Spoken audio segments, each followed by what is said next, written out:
करते हैं solid state of matter. सबसे पहले इंट्रोडक्शन। सॉलिड जो है मैटर की वो स्टेट है जिसके अंदर इंटरमॉलिक्यूलर फोर्सेस बाकी सब की निस्बत हाई होती हैं। इंटरमॉलिक्यूलर फोर्सेस इनमें क्यों हाई होती हैं? इसलिए कि इनके पार्टिकल्स के दरमियान जो डिस्टेंस होता है, जो फासला होता है, वो बाकियों की निस्बत बहुत कम होता है।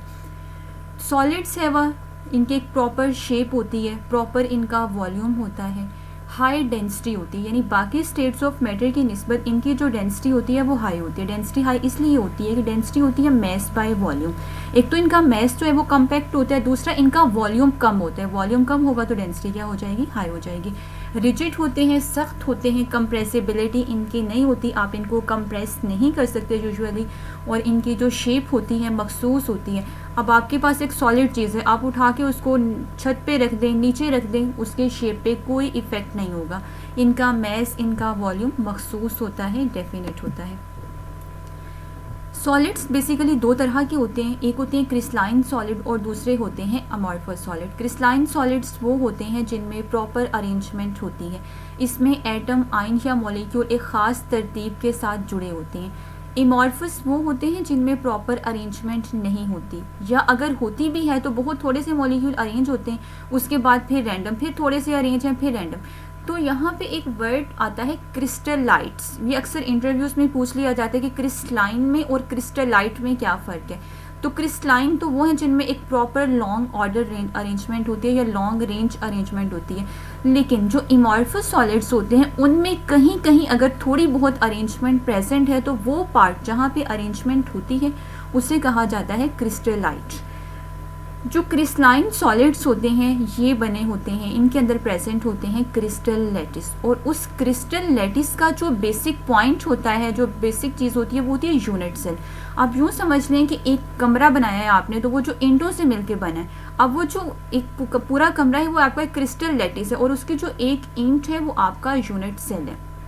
तो यूनिट सेल क्रिस्टल लैटिस ये होता है, एरे होते हैं पॉइंट्स के, मतलब आप यूँ समझ लें कि एक जाली है आपके पास पॉइंट की, जो कि आपको उस सॉलिड में मौजूद एटम, आयन या जो भी है उनकी प्रॉपर अरेंजमेंट के बारे में बताएगी, और इस क्रिस्टल लैटिस का एक जो हिस्सा होगा उसे कहा जाता है यूनिट सेल, जो कि आपको उस पूरे क्रिस्टल लैटिस की प्रॉपर्टीज़ बता रहा होगा। यानी अगर आप इस यूनिट सेल को स्टडी कर लेंगे ना तो आपको इस पूरे क्रिस्टल लैटिस की जो प्रॉपर्टीज़ हैं वो पता चल जाएंगी।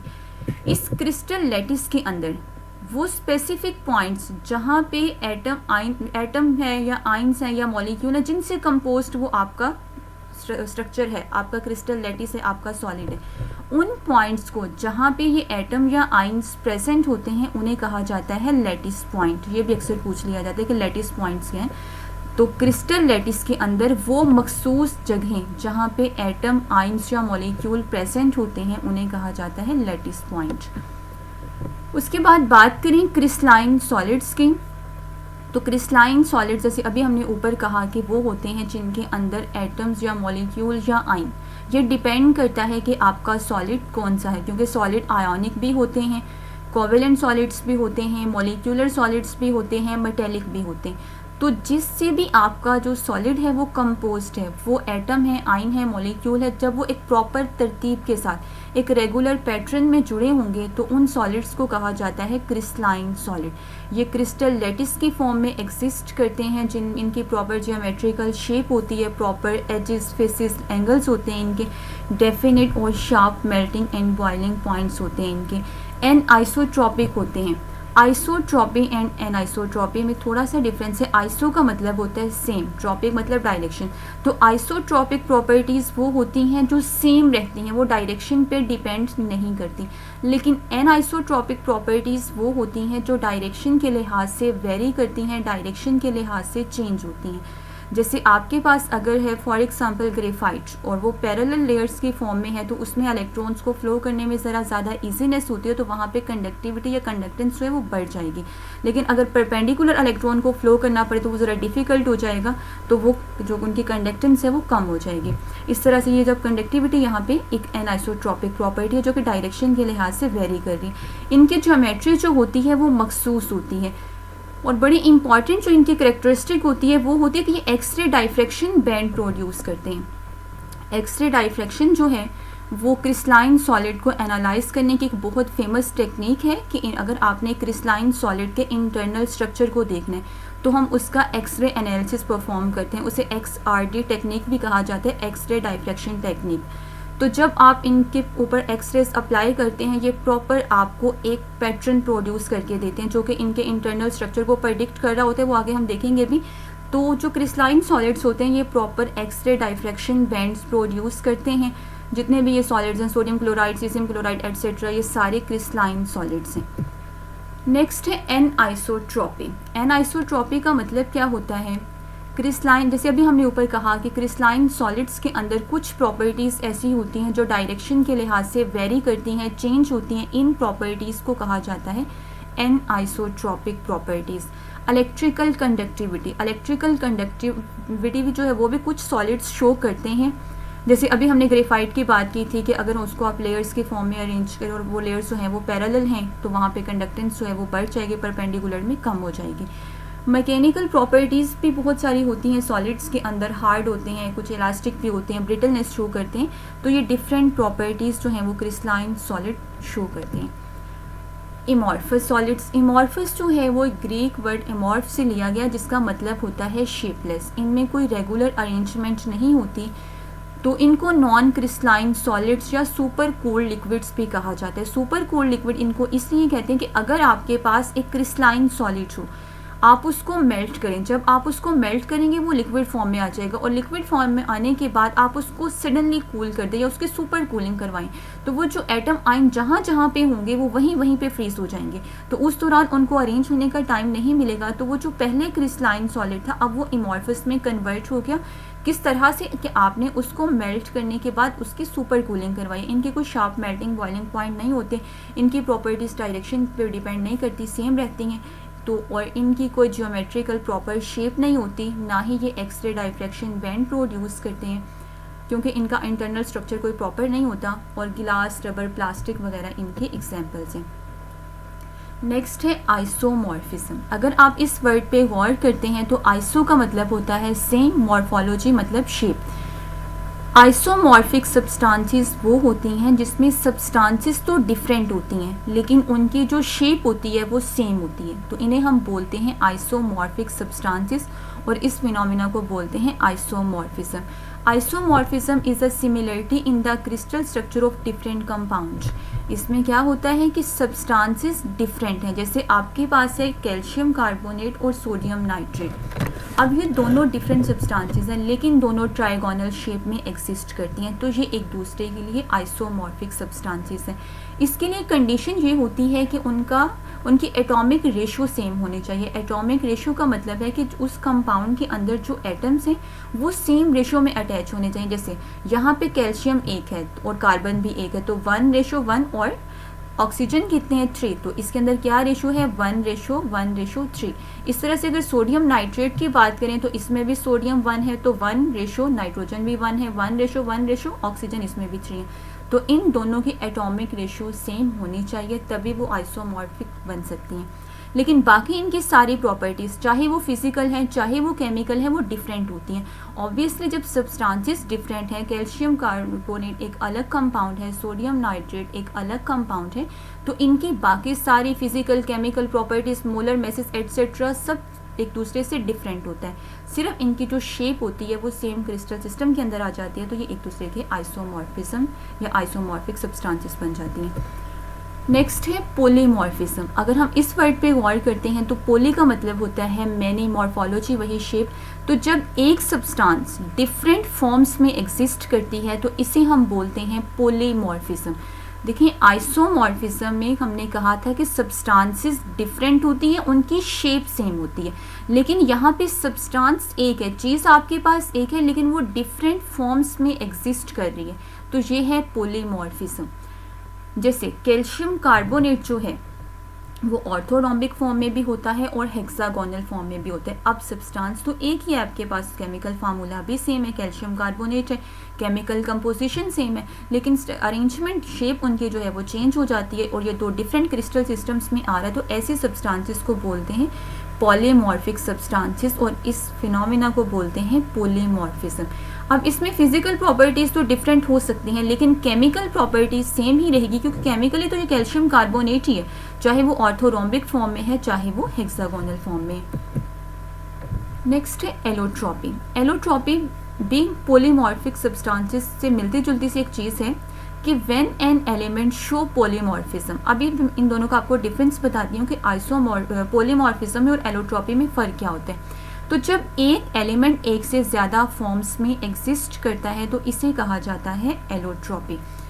जैसे कार्बन जो है वो ग्रेफाइट की फॉर्म में भी होता है, डायमंड की फॉर्म में भी होता है, तो ये एक दूसरे की एलोट्रॉपिक फॉर्म है। एक नई फॉर्म भी होती है कार्बन की, फ्लोरीन्स, उसके बारे में भी हम थोड़ा सा स्टडी करेंगे अभी। तो जब एक एलिमेंट डिफरेंट फॉर्म्स में एग्जिस्ट करे तो उसे कहते हैं एलोट्रॉपी। अब यही बात ऊपर हमने पॉलीमॉर्फिज्म में भी की है, बच्चों थोड़ा सा डिफरेंस होता है, और वो डिफरेंस ये होता है कि एलोट्रॉपी के अंदर एलिमेंट होना कंडीशन है, लेकिन पॉलीमॉर्फिज्म के अंदर वो एलिमेंट भी हो सकता है, वो कंपाउंड भी हो सकता है, वो मॉलिक्यूल भी हो सकता है। यानी जो जितने भी एलोट्रॉपिक सब्सटेंसेस हैं वो तो सारी पॉलीमॉर्फिज्म शो करती हैं, लेकिन पॉलीमॉर्फिज्म के अंदर एलिमेंट के अलावा बाकी जो चीज़ें हैं, कंपाउंड्स हो गए, कॉम्प्लेक्स मटेरियल्स हो गए, वो भी सारे इंक्लूड होते हैं। तो एलोट्रॉपी रेफर करती है स्पेसिफिकली डिफरेंट फॉर्म्स एक एलिमेंट की। एलिमेंट होता क्या है? एलिमेंट ये होता है कि जब same type of atoms combine होते हैं, यानी उनका एटॉमिक नंबर सेम होना ज़रूरी है। हाँ, वो आइसोटॉप्स भी हो सकते हैं। आइसोटॉप में हमने क्या कहा था कि एटॉमिक नंबर तो सेम होता है लेकिन एटॉमिक मास चेंज हो जाता है। एलोट्रॉपी के अंदर एलिमेंट होना कंपल्शन है, एलिमेंट के लिए एटॉमिक नंबर सेम होना ज़रूरी है। जैसे हम बात करते हैं ना डायमंड की, तो डायमंड के अंदर क्या है, सारे के सारे कार्बन होते हैं। इस तरह से हम बात करते हैं ग्रेफाइट की, तो उसके अंदर भी क्या होते हैं, सारे के सारे कार्बन के ही एटम्स होते हैं। लेकिन पॉलीमॉर्फिज्म के अंदर वो कंपाउंड भी हो सकता है। जैसे अभी हमने कैल्शियम कार्बोनेट की एग्जांपल दी, उसमें कैल्शियम भी है, कार्बन भी है, ऑक्सीजन भी है। नेक्स्ट है structure of crystalline solids. Crystalline solid का अभी हमने कहा कि प्रॉपर इनकी ज्योमेट्री होती है, इनकी अरेंजमेंट होती है, डेफिनेट शेप्स होती हैं इनकी। तो इसके अंदर जो सबसे बेसिक चीज़ है वो है क्रिस्टल लैटिस। क्रिस्टल लैटिस क्या होता है? क्रिस्टल लैटिस होता है एरे ऑफ पॉइंट्स जो कि आपको एटम, आयन या मॉलिक्यूल जो भी आपके सॉलिड में प्रेजेंट हैं, क्रिस्टलाइन सॉलिड में, उनकी अरेंजमेंट को बताता है, उनकी अरेंजमेंट को एक स्पेसिफिक पैटर्न में आपको दिखाता है, वो होता है क्रिस्टल लैटिस।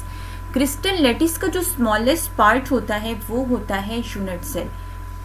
यूनिट सेल में जो सिंपलेस्ट यूनिट सेल होता है उसे कहा जाता है primitive unit cell. Primitive unit cell में सिर्फ जो एटम प्रेजेंट होते हैं वो कॉर्नर्स पे होते हैं, बाकी इसके अगर फर्दर हम क्लासिफिकेशन देखेंगे, मतलब जो नॉन प्रिमिटिव यूनिट सेल है उसमें लाजमी नहीं है कि कॉर्नर्स पे ही होने चाहिए, उसमें सेंटर में भी एटम प्रेजेंट हो सकते हैं। लेकिन प्रिमिटिव यानी एक सबसे जो बेसिक और सबसे सिंपलेस्ट यूनिट सेल होता है वो प्रिमिटिव होता है। तो इन्हीं को हम फर्दर अब स्टडी करते हैं। यूनिट सेल पैरामीटर्स या क्रिस्टलोग्राफिक एलिमेंट्स भी कहा जाता है इन्हें। इसमें आप देखें कि ये आपके पास जो ज़्यादातर ये होते हैं ना क्रिस्टलाइन सॉलिड्स, ये 3D स्ट्रक्चर शो करते हैं, 3 डायमेंशनल स्ट्रक्चर शो करते हैं। 3D में हमें पता है एक्स एक्सिस भी होता है, वाई भी होता है और जी भी होता है।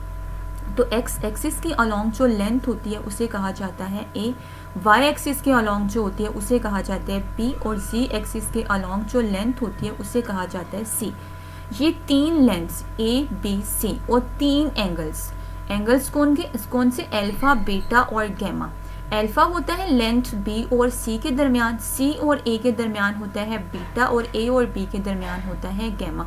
ये जो 6 एलिमेंट्स हैं, 3 लेंथ्स और 3 एंगल्स, इन्हें कहा जाता है क्रिस्टलोग्राफिक एलिमेंट्स। यही डिसाइड करते हैं कि जो भी सब्सटेंस होगी वो क्रिस्टल सिस्टम के अंदर लाई करेगी, क्योंकि डिफरेंट जो हमने क्रिस्टल सिस्टम स्टडी करने हैं वो इन्हीं क्रिस्टलोग्राफिक एलिमेंट की बेस पे ही वेरी करते हैं। तो 7 टाइप्स ऑफ यूनिट सेल, जिनमें सबसे पहला है सिंपल क्यूबिक। और ये जो यूनिट सेल हम स्टडी करेंगे, ये जो क्रिस्टल लैटिस हम स्टडी करेंगे, ये क्रिस्टल सिस्टम हम स्टडी करेंगे, ये किस बेस पे चेंज होंगे एक दूसरे से? इन्हीं क्रिस्टलोग्राफिक एलिमेंट्स के बेस पे। और वो क्रिस्टलोग्राफिक एलिमेंट्स क्या हैं? वही 3 लेंथ्स और 3 एंगल्स। तो सबसे पहले है सिंपल क्यूबिक। क्यूबिक सबसे सिंपलेस्ट फॉर्म है जिसके अंदर तीनों एंगल्स भी सेम होते हैं और तीनों लेंथ्स भी सेम होती हैं, और जो तीनों एंगल्स हैं अल्फा, बीटा, गैमा, सारे के सारे 90 के होते हैं। टेट्रागोनल सिस्टम में लेंथ ए तो बी के इक्वल होती है लेकिन बी सी के इक्वल नहीं होती। और ये ए बी सी क्या है, ये आपने अच्छे तरीके से अपने माइंड में रखना है कि लेंथ ए कौन सी है, बी कौन सी है और सी कौन सी है। एंगल इसमें भी सारे इक्वल होते हैं और 90 के होते हैं। ऑर्थोरोम्बिक में ना लेंथ ए बी के इक्वल होती है ना बी सी के इक्वल होती है, लेकिन एंगल्स इसमें भी सारे 90 के होते हैं। रोम्बोहेड्रल में लेंथ्स तो इक्वल होती हैं, अब एंगल्स जो हैं वो अनइक्वल होना इस तरीके से स्टार्ट हो गए कि सारे 90 के नहीं है, कि अल्फा बीटा गैमा जो हैं तो एक दूसरे के इक्वल तीनों, लेकिन 90 के नहीं है। इन सब के अंदर हमने क्या कहा था कि एंगल्स 90 के होते हैं। मोनोक्लिनिक सिस्टम में क्या होता है कि ना लेंथ ए बी के इक्वल होती है ना बी सी के इक्वल होती है। इसमें अल्फा और गैमा जो वो तो 90 के होते हैं लेकिन बीटा 90 के इक्वल नहीं होता। ट्राइक्लिनिक सिस्टम में ना लेंथ ए बी के इक्वल होती है ना बी सी के इक्वल होती है और ना ही अल्फा बीटा के इक्वल होते हैं और ना ही बीटा गैमा के इक्वल होते हैं और ना ही कोई एंगल 90 का होता है। यानी सिंपल क्यूबिक में सब कुछ इक्वल होता है और ट्राइक्लिनिक में सब कुछ अनइक्वल होता है। उसके बाद है हेक्सागोनल, उसमें लेंथ ए तो बी के इक्वल होती है लेकिन बी सी के इक्वल नहीं होती और अल्फा और बीटा तो 90 के होते हैं लेकिन गैमा 120 का होता है। इसमें से ना अक्सर एमसीक्यूज में आपसे पूछा जा सकता है कि आइडेंटिफाई करें कि इनमें से जैसे ऑर्थोरोम्बिक सिस्टम जो है उसमें क्रिस्टलोग्राफिक एलिमेंट कौन से लाई करते हैं, तो आप लोगों ने इनको याद रखना है। ये मुश्किल नहीं है अगर आप एक तरतीब के साथ इनको याद करेंगे तो आगे ये टेबुलर फॉर्म में भी आपके सामने, जिसमें ये क्रिस्टल सिस्टम के बाद उनके जो लेंथ्स हैं, एक्सियल डिस्टेंसेस हैं, उनके बारे में बता दिया, एंगल्स के बारे में बता दिया और आगे एग्जाम्पल्स भी हैं, क्योंकि एग्जाम्पल के लिहाज से भी आपसे पूछा जा सकता है कि फ्लां कंपाउंड जो है वो किस क्रिस्टल सिस्टम में लाई करता है। उसके बाद जो अभी हमने कहा था क्यूबिक सिस्टम, क्यूबिक को फर्दर डिवाइड किया जाता है। सिर्फ क्यूबिक को डिवाइड नहीं किया जाता, बाकी की भी फर्दर क्लासिफिकेशन आगे हम ब्रेविस लैटिस के अंदर पढ़ेंगे अभी। तो क्यूबिक सबसे सिंपलेस्ट है, उसमें फिर सिंपल क्यूबिक भी होता है, बॉडी सेंटर्ड भी होता है, फेस सेंटर्ड भी होता है। अभी हमने ऊपर बात की थी प्रिमिटिव यूनिट्स है। प्रिमिटिव इस तरह का होता है कि जिसमें सिर्फ जो है वो कॉर्नर्स के ऊपर एटम्स प्रेजेंट होते हैं, सेंटर में कोई एटम नहीं होता। लेकिन जैसे ये बॉडी सेंटर्ड में आपको सेंटर में भी नजर आ रहा है, इस तरह फेस सेंटर्ड में भी हमें सेंटर में काफ़ी सारे नजर आ रहे हैं। तो ये होता है जो सबसे सिंपलेस्ट है, सबसे बेसिक है, ये होता है प्रिमिटिव यूनिट्स है। और ये तीनों सब क्लासिफिकेशन किसकी हैं, क्यूबिक सिस्टम की। नेक्स्ट है ब्रेविस लैटिस। पहला एमसीक्यू जिसमें से यही पूछा जा सकता है कि टोटल ब्रेविस लैटिस कितने हैं, तो 14 डिफरेंट कन्फिग्रेशंस हैं। ये है क्या, ऑगस्ट जो थे, ऑगस्ट ब्रेविस इनका नेम था, ये फ्रेंच फिजिस्ट थे। इन्होंने स्टडी किया था इन्हीं क्रिस्टल सिस्टम्स को ही। इन्होंने कहा था कि जितने भी सब्सटेंसेस होती हैं वो 14 डिफरेंट कन्फिग्रेशंस के अंदर आ सकती हैं। अभी जो हमने 7 क्रिस्टल सिस्टम्स पढ़े हैं ना, ये असल में उन्हीं की ही फर्दर क्लासिफिकेशन है और अगर आप उन सबको काउंट करेंगे तो वो टोटल 14 बनेंगे आपके पास। जैसे हम स्टार्ट करते हैं क्यूबिक से, तो क्यूबिक के अंदर ये फर्दर 3 क्लासिफिकेशंस पॉसिबल हैं, सिंपल क्यूबिक, बॉडी सेंटर्ड और फेस सेंटर्ड। इनके अंदर वो जो पैरामीटर्स थे वो तो सेम होते हैं, लेकिन थोड़ी सी जो आइंस की अरेंजमेंट होती है वो चेंज हो जाती है, जिसकी बेस पे जो है इनके स्ट्रक्चर्स जो हैं वो थोड़े चेंज हो जाते हैं। तो ये 3 सिस्टम ये हो गए जो कि किसके अंदर, किसके सब क्लासिफिकेशन है, क्यूबिक सिस्टम की। इसी तरह से जो 4 हैं वो आ जाते हैं ऑर्थो, यानी ऑर्थोरोम्बिक सिस्टम अभी आपने ऊपर पढ़ा, उसके अंदर फर्दर ये 4 आ जाते हैं, simple, base centred, face centred and body centred orthorhombic cell. तो होते बाकी सारे पैरामीटर्स सेम है, सिर्फ आइंस की अरेंजमेंट थोड़ी थोड़ी चेंज होती जाएगी, जिसके लिहाज से ये सिंपल है, ये बेस सेंटर्ड है, ये फेस सेंटर्ड है और ये बॉडी सेंटर्ड ऑर्थोरोम्बिक यूनिट्स है, ऑर्थोरोम्बिक सेल है। इस तरह से नेक्स्ट है आपके पास टेट्रागोनल सिस्टम। अब टेट्रागोनल सिस्टम के ये 2 फर्दर क्लासिफिकेशंस हैं, जिसमें आपके पास सिंपल है, simple tetragonal cell and body centred tetragonal cell. तो बाकी सारे पैरामीटर्स जो क्रिस्टलोग्राफिक एलिमेंट्स वाले हैं वो सेम रहेंगे, सिर्फ जो थोड़ी सी अरेंजमेंट है उसके लिहाज से ये इनकी डिफरेंट कन्फिग्रेशंस बन जाएंगे। मोनोक्लिनिक के अंदर भी ये फर्दर 2 हैं, simple monoclinic and centred monoclinic. इस तरह से ट्राइक्लिनिक के अंदर ये फर्दर एक ही है, जिसके अंदर ट्राइक्लिनिक सिस्टम के अभी हमने ऊपर पैरामीटर्स भी पढ़े हैं कि इसमें एंगल्स या लेंथ्स जो हैं वो एक दूसरे के इक्वल नहीं होती। उसके बाद है रोम्बोहेड्रल, उसके अंदर भी फर्दर एक ही क्लासिफिकेशन आती है, एक ही फिजिबल कन्फिग्रेशन है उसकी, और ये हेक्सागोनल की भी एक ही फिजिबल कन्फिग्रेशन है। तो अगर आप इन सबको ऐड करेंगे तो ये टोटल बनते हैं 14। इन्हें कहा जाता है ब्रेविस लैटिस। और ये क्यों कहा जाता है? क्योंकि ब्रेविस ने सबसे पहले इनको स्टडी किया था या ये इम्पॉसिबल कन्फिग्रेशंस के बारे में बताया था, तो उनको क्रेडिट देने के लिए इनको ब्रेविस लैटिस कहा जाता है। उसके बाद है XRT पैटर्न। जितने भी क्रिस्टलाइन सॉलिड्स होते हैं इनके इंटरनल स्ट्रक्चर को प्रॉपरली स्टडी करने के लिए एक्सरे डाइफ्रैक्शन टेक्निक यूज़ की जाती है, जिसमें एक्सरे ट्यूब होती है जहाँ से एक्सरेज इमिट होती हैं, रिलीज होती हैं, आगे मोनोक्रोमेटर होता है जिसमें से ये पास होने के बाद क्रिस्टल पे फॉल करती हैं और आगे आपको फोटोग्राफिक प्लेट पे एक प्रॉपर इनका इमेज जो है वो मिल जाता है। Bragg's equation. क्रिस्टलोग्राफी के अंदर एक बेसिक, एक फंडामेंटल प्रिंसिपल है ब्रैग्स इक्वेशन। ये ब्रैग्स इक्वेशन जो है ये एक्सरे क्रिस्टलोग्राफी के अंदर इसकी इम्पॉर्टेंस और इसका यूज़ बहुत ज़्यादा होता है। इसको हम यूज़ किस पर्पज़ के लिए करते हैं? इसको हम यूज़ करते हैं use to determine the position of atom within a crystal lattice.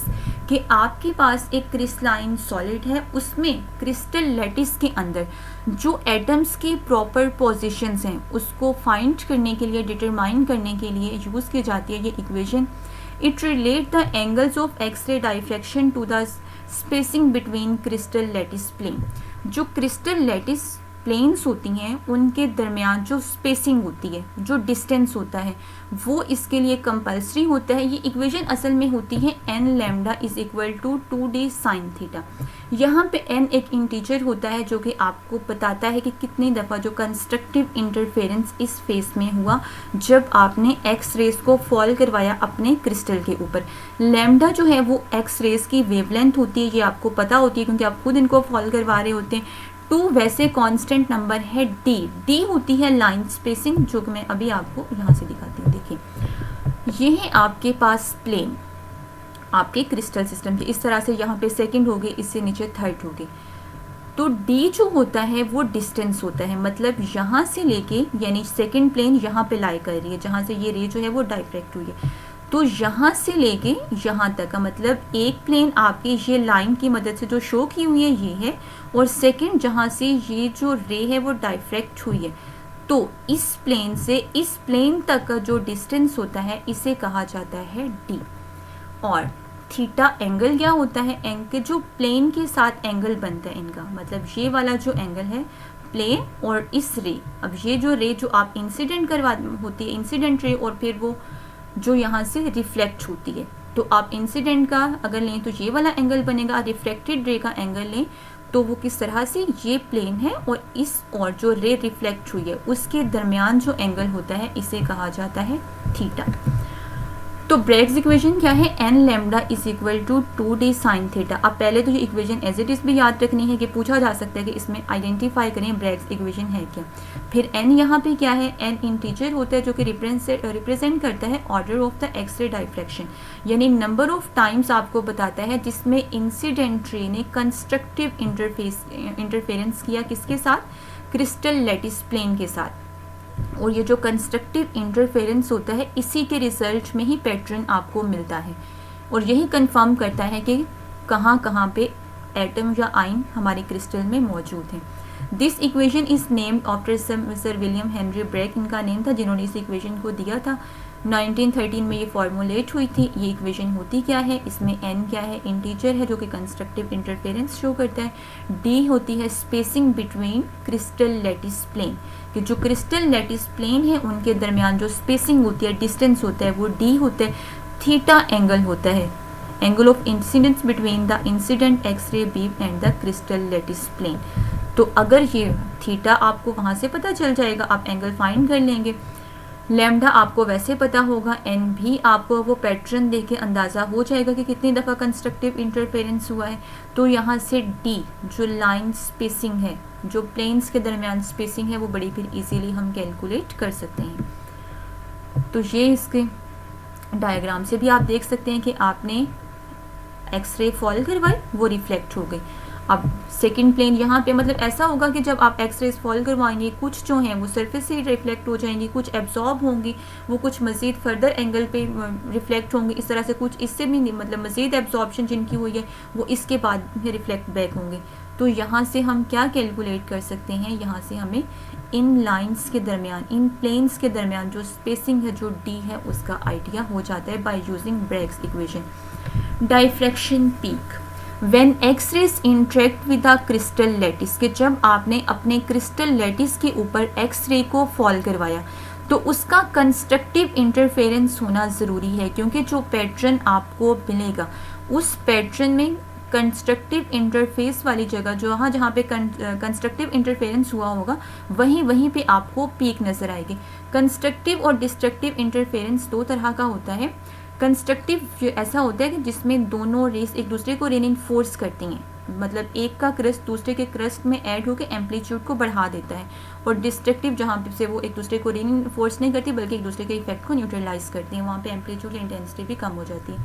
अच्छा, इंटरफेरेंस की कंडीशन क्या होती है कि लाजमन कंस्ट्रक्टिव इंटरफेरेंस होना चाहिए, तभी आपको पैटर्न मिलेगा जिससे आपको उन आइंस की अरेंजमेंट या उन प्लेन्स के दरमियान जो डिस्टेंस है उसका आइडिया हो सकेगा। डिटरमाइनिंग द लैटिस स्पेसिंग, वही जो डी था वो हम फाइंड कर सकते हैं, जैसे अभी मैंने ऊपर भी आपको बताया कि बाकी सारी चीज़ें आपको पता होंगी। थीटा एंगल आप फाइंड कर लेंगे वहाँ से जब रिफ्लेक्ट जहाँ होगी, और इंसिडेंट रे का आपको एंगल वहाँ से मिल जाएगा। लैम्डा आपको खुद पता होगा, तो डी यहाँ से कैलकुलेट किया जा सकता है।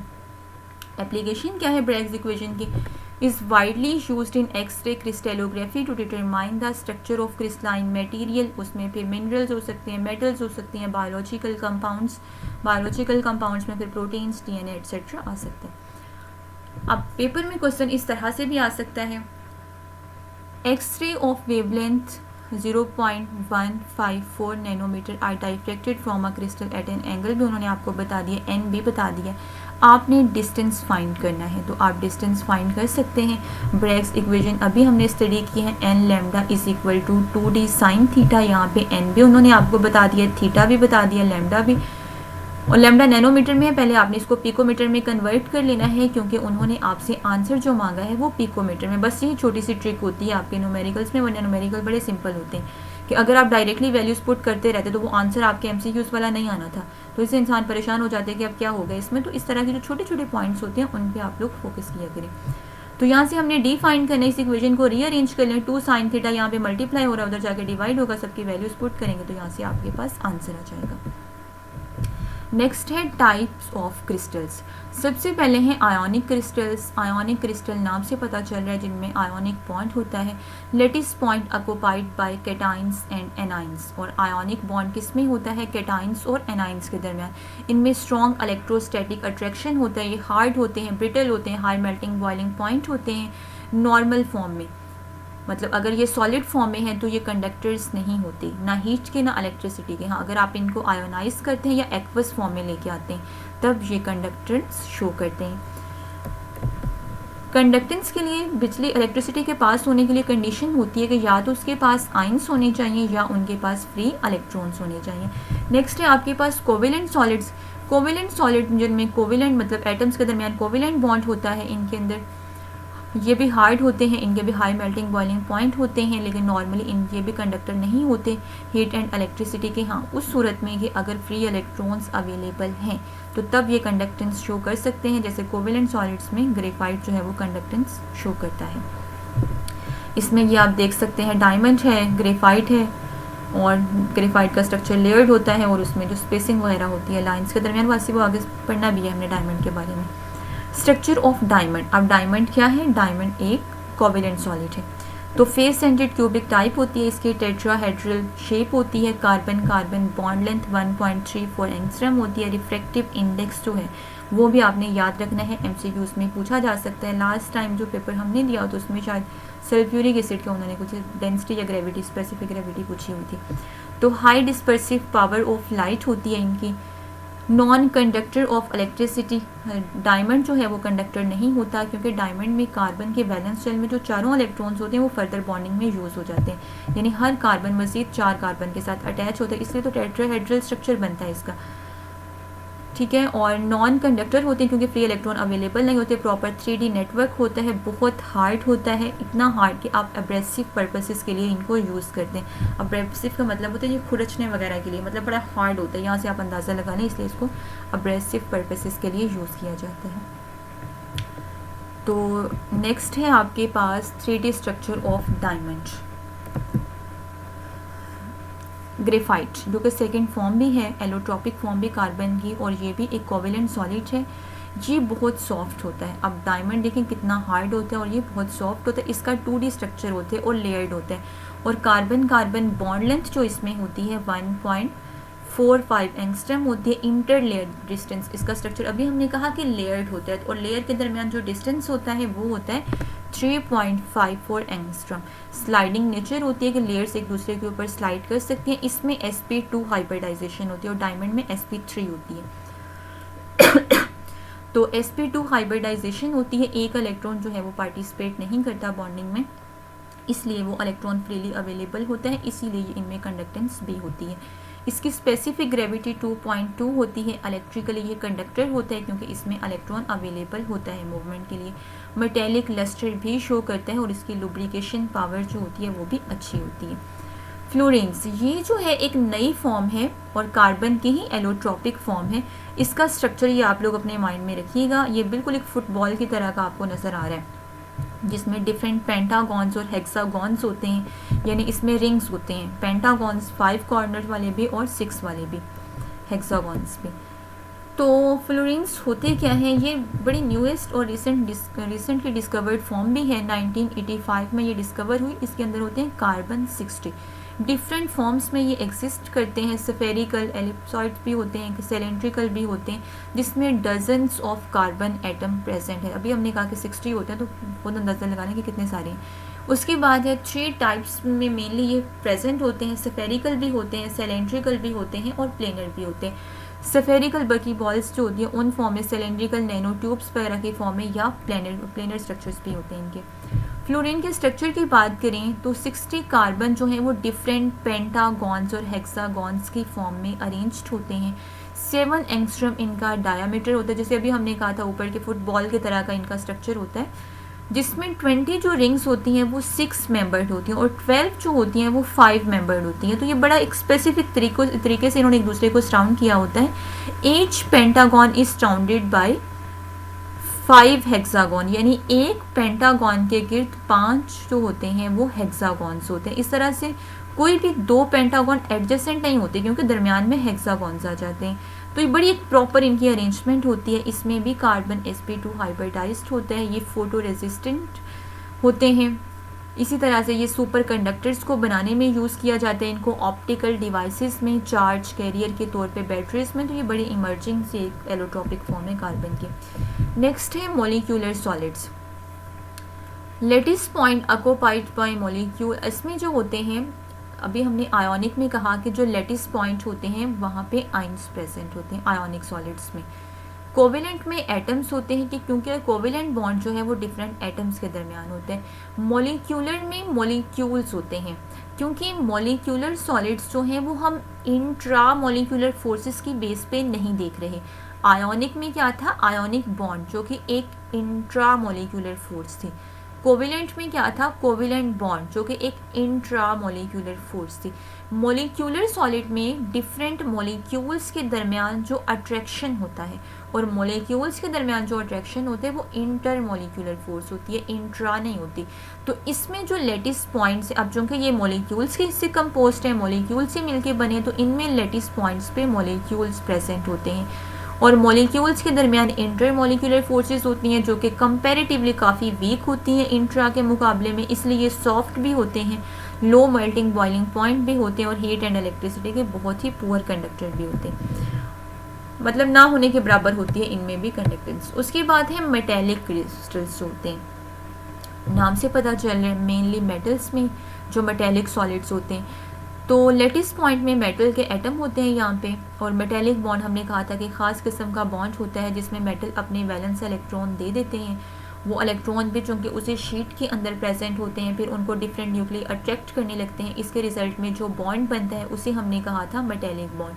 तो मेटेलिक बॉन्ड जो है वो मतलब एक इस तरह से होता है कि स्ट्रॉन्ग भी होता है, काफ़ी ज़्यादा स्ट्रॉन्ग इस तरह से हो जाता है कि एक इलेक्ट्रॉन को डिफरेंट साइड से फिर अट्रैक्शन मिलने लग जाता है।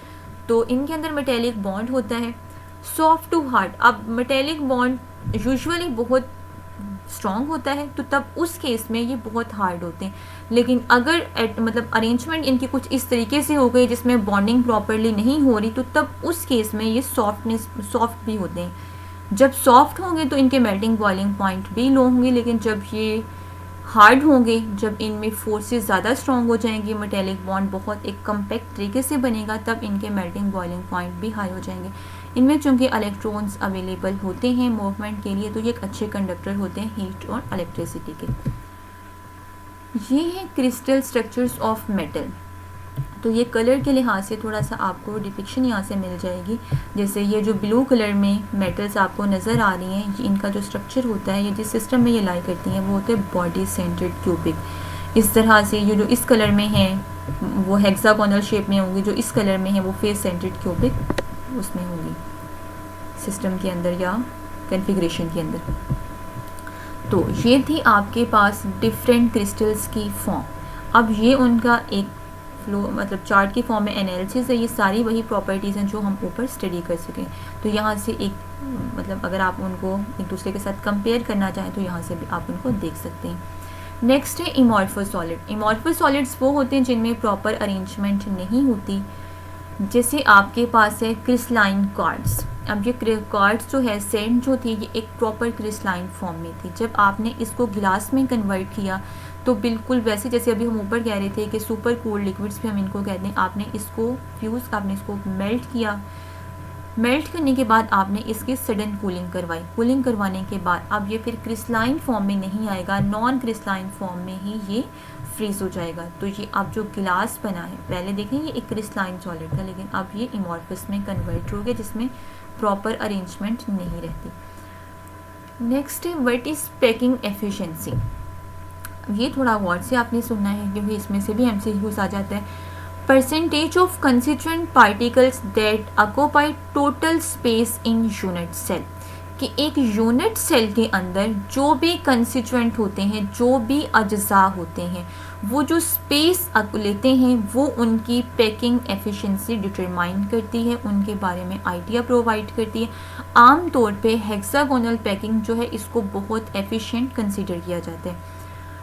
पैकिंग एफिशिएंसी फाइंड कैसे की जाती है या किस चीज़ पर डिपेंड करती है? ये तीन मेन चीज़ों पर डिपेंड करती है। वो तीन मेन चीज़ें ये हैं कि एक तो पूरे यूनिट सेल का वॉल्यूम, कि जो आप क्रिस्टल लैटिस ले रहे हैं उस क्रिस्टल लैटिस से एक यूनिट सेल अलग कर लें, उस यूनिट सेल का वॉल्यूम, फिर उस यूनिट सेल के अंदर नंबर ऑफ एटम्स, और फिर उन एटम्स का वॉल्यूम। देखें इसको मिक्स नहीं करना, वॉल्यूम ऑफ यूनिट सेल में और वॉल्यूम ऑफ एटम्स में फ़र्क है।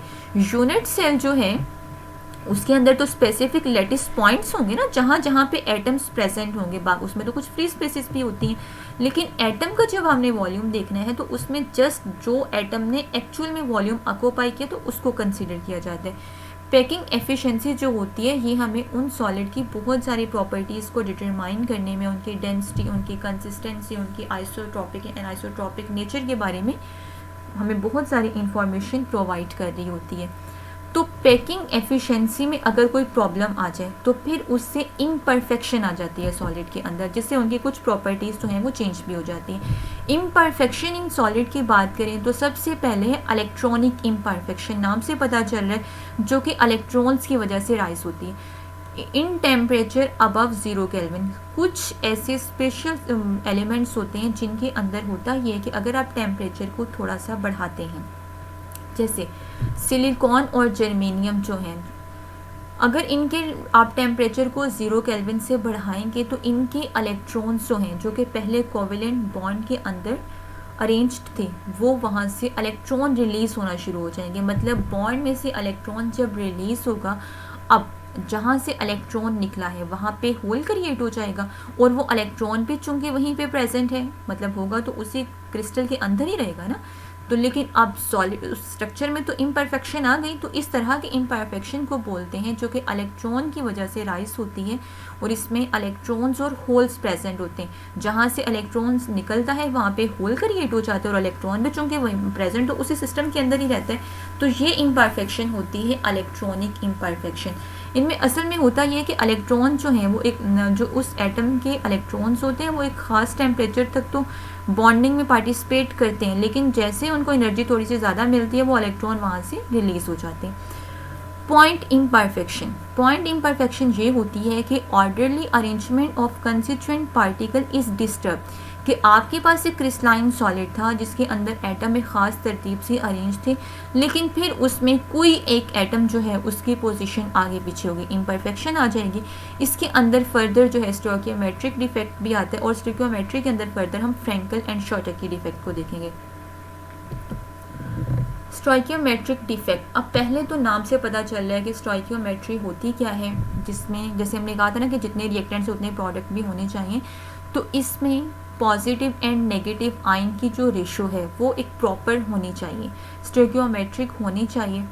इसमें ये होता है कि इलेक्ट्रॉनिक न्यूट्रलिटी पे इफेक्ट नहीं होता, ये आपको अंदाज, इसकी फर्दर टाइप्स है शॉर्टकी एंड फ्रैंकल इसी में आते हैं, ये स्टोइकियोमेट्रिक होते हैं।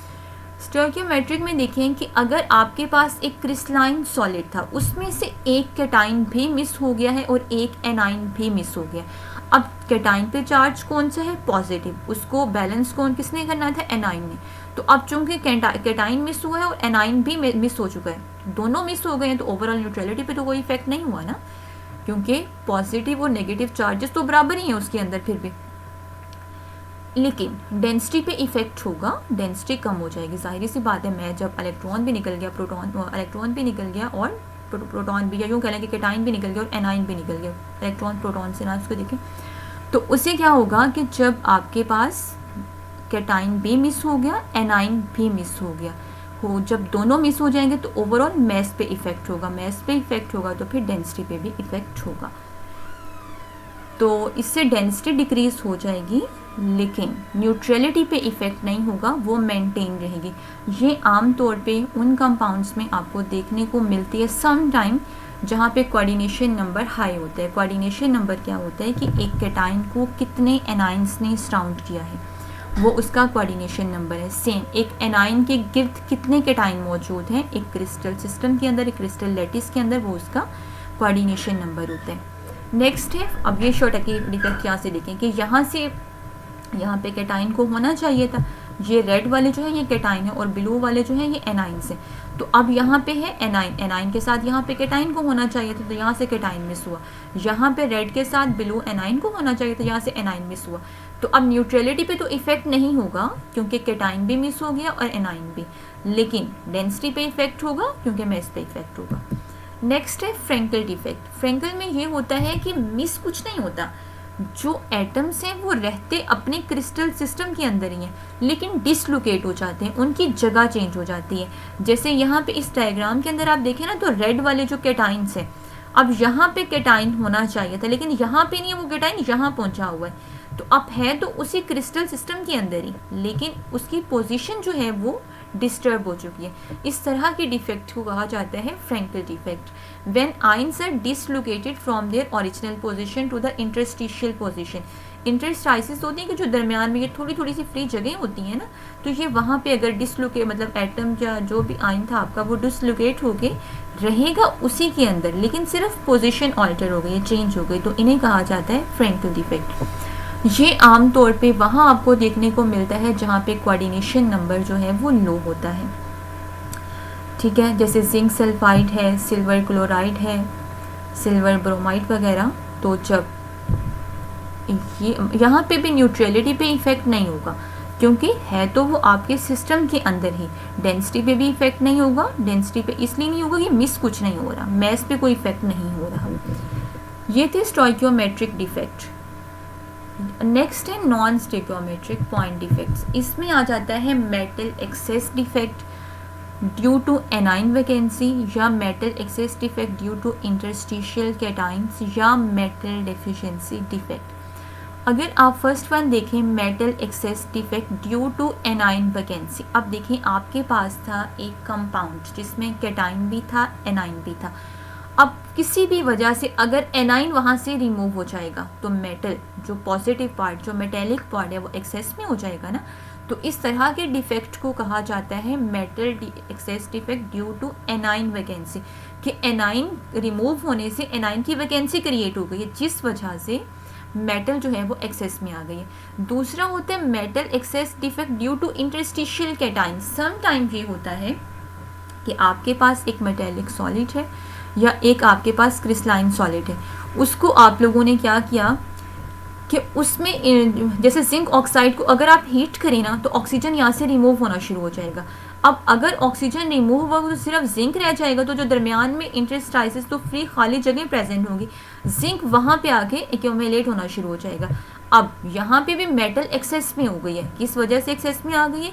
क्योंकि इंटरस्टिशियल कैटाइंस बढ़ गए हैं कि जो दरमियान में फ्री स्पेसिस थी, जो इंटरस्टाइसिस थी, वहाँ पे भी मेटल आ गई। और मेटल किस फॉर्म में होती है? यूजुअली कैटाइंस की फॉर्म में। लास्ट है मेटल डिफिशिएंसी डिफेक्ट। जैसे अभी हमने ऊपर कहा था कि अगर एनाइन रिमूव हो जाएगा तो मेटल एक्सेस डिफेक्ट प्रोड्यूस होगा, लेकिन अगर मेटल ही उड़ जाएगी, मेटल ही रिमूव हो जाएगी, मेटल ही मिस हो जाएगी, तो फिर मेटल डेफिशिएंसी डिफेक्ट भी उस लैटिस के अंदर प्रोड्यूस हो सकता है। तो ये सारे वो हैं जिनके अंदर मिसिंग हो रही है, ये नॉन स्टिकियोमेट्रिक डिफेक्ट हैं। और जो ऊपर हमने स्टडी किया फ्रैंकल एंड शॉर्टे की, वो स्टोइकियोमेट्रिक थे। तो अब क्वेश्चन किस तरह से आ सकता है? अब इस तरह से आ सकते हैं कि which of the following does not display the Frenkel defect.